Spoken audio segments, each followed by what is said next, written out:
नमस्कार, राष्ट्रमोर्चे में पवन केसवानी। हमारी हिंदी फिल्म के लिए कोई मसालेदार स्क्रिप्ट लिखी जाती है तो उसमें सारा ड्रामा होता है, इमोशन होता है, प्यार होता है, हिंसा होती है। कुल मिला के स्क्रिप्ट राइटर को सब पता होता है कि उसे किस तरह से फिल्म को मसालेदार बनाना है। दरअसल छत्तीसगढ़ की राजनीति में भूपेश बघेल एक ऐसी शख्सियत हैं जिन्हें मालूम है कि हिंदू संतों को वो गालियां देंगे, अपमानित करेंगे तो उन्हें सुर्खियां मिलेगी। इस बारे में जब मैंने पिछले कुछ वीडियो बनाए तो वहां से कुछ नई बातें उभर कर सामने आई है। गहराई से समझने वाली बात यह है कि भूपेश बघेल पंडित धीरेन्द्र कृष्ण शास्त्री के छत्तीसगढ़ आने के 3 दिन पहले जानबूझकर उनका नाम लेकर उनके साथ प्रदीप मिश्रा जी के बारे में बता रहे थे कि वो अंधविश्वासी हैं, टोटका करते हैं, जबकि भूपेश बघेल अच्छी तरह से जानते हैं कि इन सनातनी संतों की मान्यता लाखों लोगों में है। जाहिर तौर पर क्रिया की प्रतिक्रिया होगी। ऐसे में पत्रकार कहाँ पीछे रहने वाले थे। पंडित धीरेन्द्र कृष्ण शास्त्री की उस प्रेस कॉन्फ्रेंस में मैं भी था। पंडित धीरेन्द्र कृष्ण शास्त्री, जिनकी उम्र 28 साल बताई जाती है, उनसे जब पूछा गया कि भूपेश बघेल ने आपका नाम लेकर आपको अंधविश्वासी बताया है, तब उन्होंने बेहद ही सदैव अंदाज में बिना किसी नेता का नाम लिए साफ तौर पर यह कहा कि हम नेताओं के बयानों पर कुछ नहीं बोलते। इस दौरान बिना किसी का नाम लिए उन्होंने साफ तौर पर कहा कि यदि कोई ऐसा मानता है तो देश छोड़कर चला जाए। लेकिन इसके बाद भूपेश बघेल को और मौका मिल गया और उसके बाद जो उन्होंने किया उसे सुनने के बाद आपको ऐसा लगेगा कि उन्होंने सारी सीमा लांघ दी। यहाँ गौर कीजिएगा, पंडित धीरेन्द्र कृष्ण शास्त्री ने किसी का नाम नहीं लिया था, लेकिन भूपेश बघेल साफ तौर पर जिस अंदाज में इस बात को कह रहे थे, पहले तो उन्होंने पंडित धीरेन्द्र कृष्ण शास्त्री को बच्चा बताया और उसके बाद उनके बाप तक पहुंच गए। नेताओं के बयानों पर हम जवाब नहीं देते क्योंकि हम नेता नहीं हैं, पर फिर भी हम एक बात जरूर कहना चाहेंगे कि हिंदू जोड़ना, हनुमान जी की भक्ति का प्रचार करना, राष्ट्रवाद के प्रति जगाना यदि अंधविश्वास है तो जिन्हें ये अंधविश्वास लगता है उन्हें देश छोड़ देना चाहिए। हम फिर कहेंगे, हम किसी भी नेता के बयान पर प्रत्युत्तर नहीं देते। हनुमान जी, अरे उसका जन्म नहीं हुआ था तब से हम हनुमान चालीसा पढ़ रहे हैं। कल का बच्चा है, क्या उम्र है उसकी? हैं? मेरा बेटा भी उससे बहुत 10 साल 12 साल बड़ा है। उसके बाप भी शायद मेरी उम्र से छोटे होंगे। वो मुझे हनुमान चालीसा के बारे में बताएंगे। उसका जन्म नहीं हुआ था तब से हम हनुमान चालीसा, हनुमान बाण पढ़ रहे हैं। वो हमको सिखाएंगे सनातन धर्म क्या है। और वो कहते हैं कि भूपेश बघेल को विदेश चला जाना चाहिए, छोड़ देने देश। यही बात दूसरे प्रदेश में होते ना तो नहीं बोल पाते। ये छत्तीसगढ़ कहाँ से बोल लिया, सुन लिया। हम लोग भारतीय जनता पार्टी के एजेंट के रूप में काम करते हैं, उसके अलावा और है क्या उसका?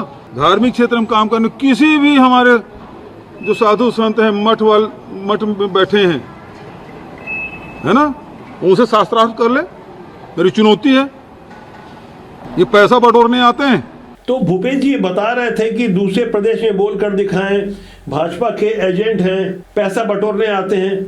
सब कुछ तो आपने बोल ही दिया, बचा क्या रह गया? साफ तौर पर यहाँ गौर करना होगा, भूपेश बघेल यहाँ भी बाहरी और भीतरी वाली बात कर रहे थे। ठीक वैसे ही भाषा जैसे कि छत्तीसगढ़िया क्रांति सेना के अमित बघेल अक्सर करते रहते हैं। ये वही अमित बघेल हैं जिनके नेतृत्व में छत्तीसगढ़िया क्रांति सेना काम करती रही, जिन पर आरोप लगता रहा कि वो कांग्रेस की बी टीम है। जब भूपेश बघेल मुख्यमंत्री हुआ करते थे तभी उसी दौरान सोच समझकर बालोद के गुंडरदेही से अमित बघेल ने जैन साधु संतों के बारे में अपमानजनक भाषा बोली थी और उसी तर्ज पर उन्होंने एक बार फिर पिछले दिनों छत्तीसगढ़ महतारी की मूर्ति के अपमान के बाद सिंधी और अग्रवाल समाज के आराध्यों के बारे में बोली थी। अब जब भूपेश बघेल संतों के बारे में अपशब्द कह रहे हैं और भीतरी बाहरी वाली बात कह रहे हैं, ऐसे में आपको समझ जाना चाहिए कि यहाँ हिडन एजेंडा किस तरह से काम करता है। यहाँ यह भी गौर करना चाहिए कि भूपेश बघेल के ऐसे रवैये से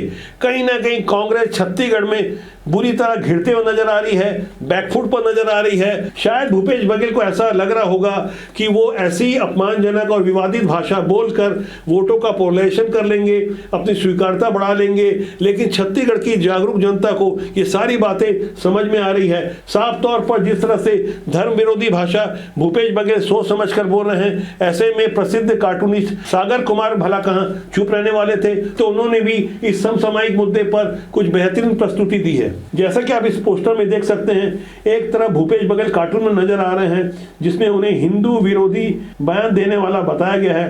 दूसरी तरफ भारतीय जनता पार्टी के कार्यकर्ता कालिक पोतते हुए नजर आ रहे हैं, यहां लिखा हुआ हिंदू विरोधी छवि। यहाँ गौर करने वाली बात यह है कि ऐसी बदली बदली कांग्रेस दरअसल नए दौर की राहुल कांग्रेस है, लेकिन पुरानी वाली कांग्रेस के लिए दावा किया जाता रहा कि 1885 में एक अंग्रेज अधिकारी ने अपने ही शासन के विरुद्ध कोई संगठन बनाया जिसका नाम कांग्रेस रखा। ओयो ह्यूम की उस रचना पर बीते 28 दिसंबर को यह दावा किया गया कि हमारी वाली कांग्रेस 140 साल की हो गई है। तो ऐसे में यहाँ गहराई से समझना होगा, जहाँ नए दौर की कांग्रेस के सर्वे सर्वा राहुल गांधी साफ तौर पर जाति आधारित बातें करते हैं, साफ तौर पर लोगों को बांटने वाली बातें करते हैं, भला उसका अनुसरण भूपेश बघेल क्यों नहीं करेंगे।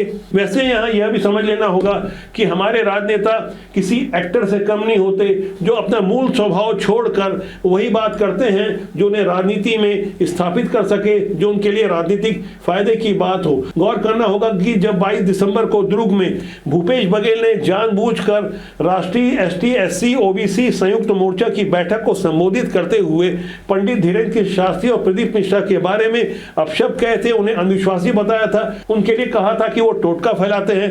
तो ऐसे में भूपेश बघेल के इन शब्दों पर आप गौर करें, जहां वो खुद के लिए समझा रहे थे कि वो खुद भी तो टोटका करते हैं और टोटके को मानते भी हैं। ये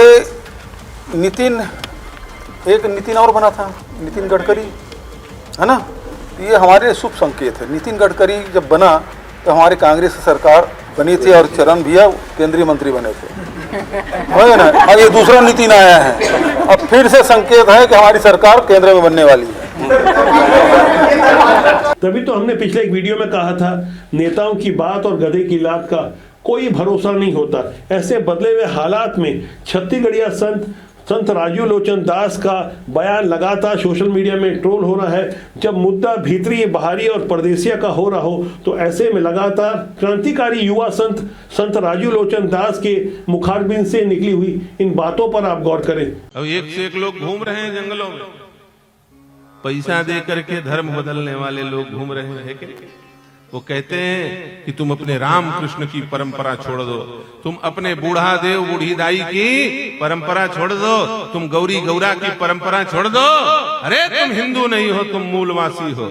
ये बोल करके बहका रहे हैं ना, जंगलों में भड़का रहे हैं ना। ये वामपंथी लोग हैं माताओं, याद रखना।